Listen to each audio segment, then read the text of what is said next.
finalement, tu n'es pas là à regarder si tu fais 35 heures ou 36 heures. Quoi. Ouais. Ça n'a plus aucun sens, cette notion. Totalement, on est d'accord.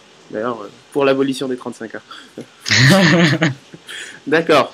Alors, prochaine question. C'est une question qui est très personnelle, parce que effectivement, sur Mouton Break, en fait, je parle beaucoup de vivre ses rêves, de faire ce qui nous plaît et vraiment vivre pour ses passions, parce que je considère que la vie est courte.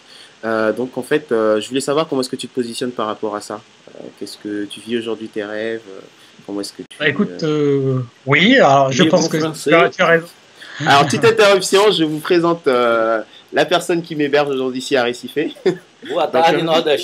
Voilà, c'est en portugais. Donc voilà, c'est le père de mon ami. D'accord. Voilà. Moi, je connais que Obrigado et des trucs comme ça, mais voilà. C'est déjà pas mal, c'est le plus important. Donc ouais, je pense que c'est important de vivre ses rêves. Ouais. Je pense qu'il faut, enfin, par rapport à ça, pour moi, c'est toujours la notion du temps, si tu veux, qui ressort. C'est-à-dire que quand on vit ses rêves, c'est forcément qu'on sent, on a pris conscience qu'il y a une certaine urgence malgré tout, parce que ça défile assez vite. Et ce que la plupart des gens en fait ne réalisent pas, quoi. C'est-à-dire que finalement, ils utilisent leur temps de manière pas forcément très utile ou très utile pour eux, quoi, hein, ou très satisfaisante. Et donc oui, je pense que vivre ses rêves, c'est critique. Et ça découle des valeurs, encore une fois. Hein. Si tu connais tes valeurs, tu les as identifiées, et si derrière tu as des objectifs qui sont cohérents avec ça, si tu as des projets qui sont cohérents avec ça, automatiquement tu te retrouves à vivre tes rêves. Quoi. D'accord. Et donc moi c'est moi en tout cas, la vie que j'ai, c'est la vie que j'ai choisie. D'accord. Donc dans ce sens-là, moi j'ai le sentiment de vivre mes rêves. Après, c'est toujours là-dessus, c'est vrai que c'est très personnel. Hein, la vie le rêve d'une personne, c'est pas celui d'une autre, mais en tout cas, moi, c'est la vie que j'ai choisie. Elle va sûrement changer bientôt parce que le changement est permanent. Ouais. Et donc voilà, ça se trouve dans 2 ans, je vivrai plus ici, je vivrai totalement ailleurs. Je ferai peut-être quelque chose de totalement différent aussi. Mais pour l'instant, ouais, j'ai l'impression de vivre la vie de mes rêves. Ouais. D'accord, super cool. Alors, j'ai pas souvent l'impression de travailler, quoi. Ah, ça c'est pas mal. Moi non plus, mais parfois j'ai l'impression de faire trop la fête. Mais non, moi non plus, j'ai pas trop l'impression de travailler. Alors, petite question qui va peut-être sembler personnelle. Du coup, dans cette optique de vivre tes rêves, c'est quoi ton prochain grand objectif, ton prochain grand rêve, ton prochain grand trip que tu as envie de réaliser? Ouais, ça dépend dans quel secteur, parce qu'il c'est encore une fois, c'est assez vaste. Tu sais, moi je tiens sur mon blog, j'ai ce que j'appelle une grosse liste, c'est-à-dire avec plein de trucs que je veux faire, que je veux être ou que je veux avoir. Il y a différents domaines. Là, pour te donner une idée, enfin pour rester un peu peut-être dans la thématique sur le côté voyage, là le voyage que j'aimerais faire cette année, enfin que je vais faire d'ailleurs, c'est de partir dans un pays nordique. Moi, je connais pas du tout ces coins-là, et voilà, c'est d'aller, je pense, en Suède, quoi, certainement, passer quelques jours, et puis d'en multiplier. Tu vois, c'est pas de s'arrêter juste à une expérience dans un pays, c'est d'en faire peut-être 2 ou 3 dans l'année. D'accord, bah, très cool. La Suède, je te conseille en effet. J'ai quelques amis là-bas que je pourrais te recommander si tu veux. Moi, j'ai adoré. Oui. Donc, la Suède, oui, j'étais allé à Stockholm et à Malmö, qui est juste en face de Copenhague. Donc, en fait, du coup, c'est pas mal parce que tu peux faire la navette. Donc, tous les deux, je te recommande. Voilà. Alors, donc, encore une question très liée à la thématique de Mouton Break. Savoir que depuis quelques temps sur Mouton Break, on parle beaucoup effectivement dans l'esprit de développer sa personnalité, de changer sa manière de percevoir l'argent. Parce qu'effectivement, j'ai fait un article où j'expliquais qu'il n'y avait pas qu'une seule manière de réussir. Un autre article où je disais que voilà, il faut savoir avoir le courage de parler argent, pas non plus être très lucre, mais savoir parler argent. Et donc voilà, comment est-ce que toi tu te positionnes justement par rapport à ça? C'est vrai qu'on a un rapport la société a un rapport très bizarre à l'argent, je trouve. Comment est-ce que toi tu te positionnes là-dessus? Je pense qu'effectivement, en France, on a vraiment un rapport très particulier avec l'argent. C'est incroyable, je trouve. C'est vraiment incroyable parce que finalement, d'un côté, je pense qu'il y a beaucoup de gens qui admirent les riches, et il y a beaucoup de gens aussi qui les haïssent. Tu le vois, enfin, je trouve que c'est assez symptomatique, surtout en ce moment avec l'approche des élections présidentielles, où par exemple, il y a des gens qui sont convaincus qu'il suffit de taxer les riches pour résoudre les problèmes de la France. Voilà, alors que quand tu regardes les chiffres, tu te rends compte que c'est ridicule comme idée. Mais c'est idéologique, c'est-à-dire ils pensent que les riches, finalement, c'est la source, c'est une sorte de réservoir dans lequel on peut taper. Et finalement, quand tu réfléchis comme ça, tu te rends compte qu'ils ne comprennent pas comment l'argent est créé et comment la richesse est créée. Et donc, je pense que oui, on a vraiment un problème par rapport à ça. Et même quelque chose qui est très lié à ça aussi, c'est la notion de réussite. En France, c'est mal vu de réussir. En France, si tu es le deuxième, que tu es le pauvre malheureux qui n'a pas eu la première place, là c'est positif. Tu vas être valorisé. C'est un peu des généralités, hein, mais je pense que c'est un peu l'esprit global. Tous les gens qui réussissent, on les soupçonne soit d'avoir été malhonnêtes,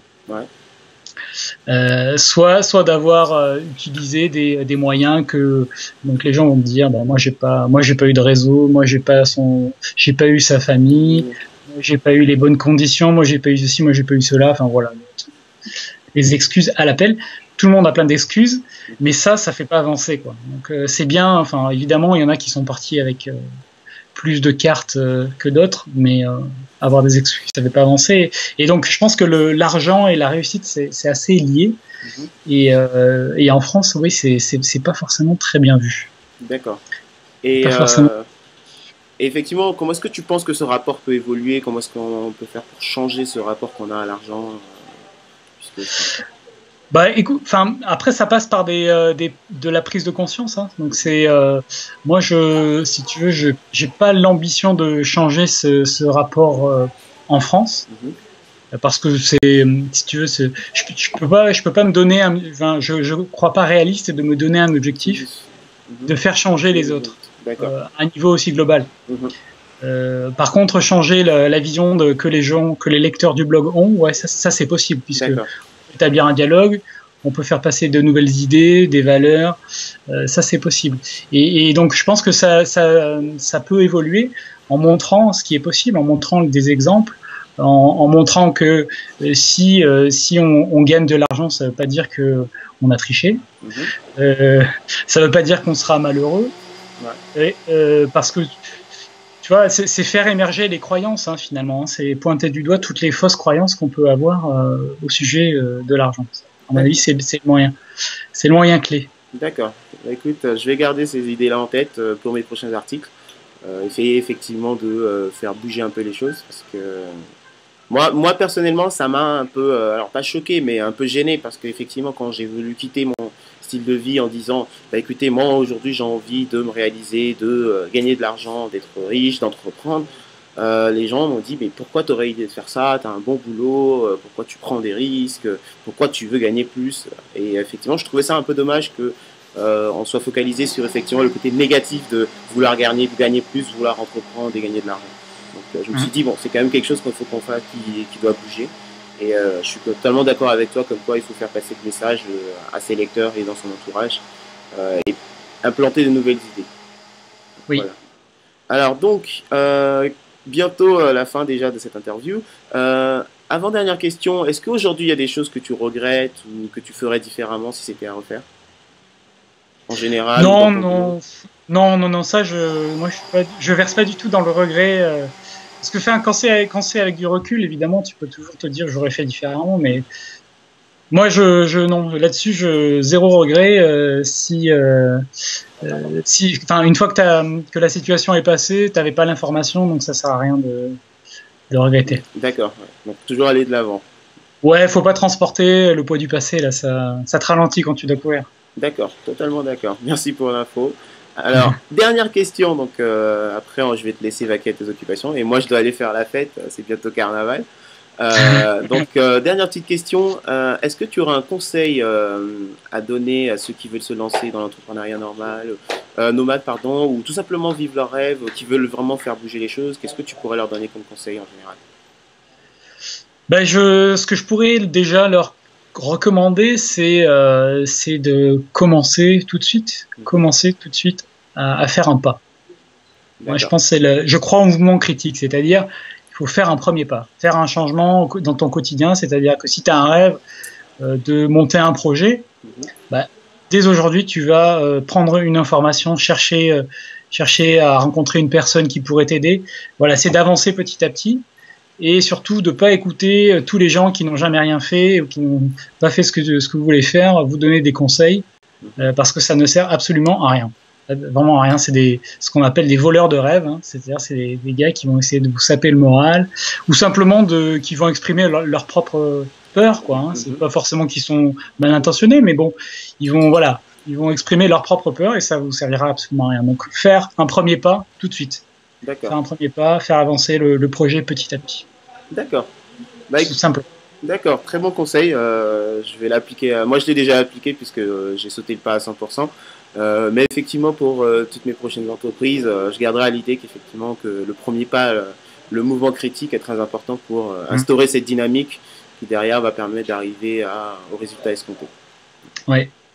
Bah écoute, Michael, merci beaucoup de nous avoir reçus, d'être passé ce petit moment avec nous.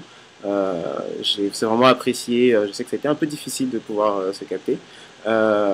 Donc je le rappelle, donc tu es le blogueur du blog espritriche.com, qui a aussi un forum que je recommande, qui a beaucoup de contenu. Donc on te retrouve très bientôt sur ton blog.